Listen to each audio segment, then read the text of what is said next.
Okay, guys, need some help. I got this shopsmith and I know nothing about it. Don't know if all the parts are here. I am going to go online and see if I can get the owner's manual to it and figure it out. Move this out of the way. But looking for advice, if it requires some new parts and pieces, is it even worth messing with?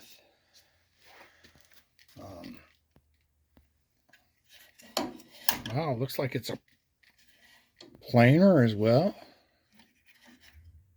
Interesting. I think part of the blade's missing there, but hey. And no, it's not plugged up to anything, so I don't know. I ain't gotta mess with it. I know I'm touching it. I'm looking for serial numbers and model. All right, for the shopsmith, for those of you that followed along, got a shopsmith.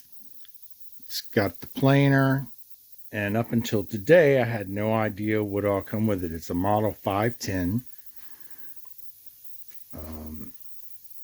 Motor actually runs. Just to turn it on real quick, there's nothing hooked up to it. Motor runs. It has a table saw attachment, which I found all the parts and pieces to, I think. I'm still going through that.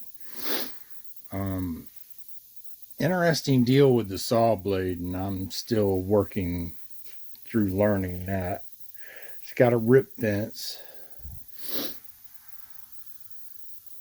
And one of the problems I found is the foot pegs down there doesn't exactly work right.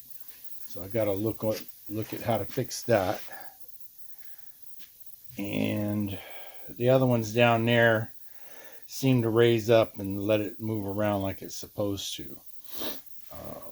Everything else seems to work, but I just wanted to give everyone an update because on one of my other posts I got a lot of feedback about the shopsmith being a great tool. Again, I'm not very familiar with it, but we still got some other parts and pieces we got to find and figure out how to work with and so forth. But anyway, just a quick update on the shopsmith.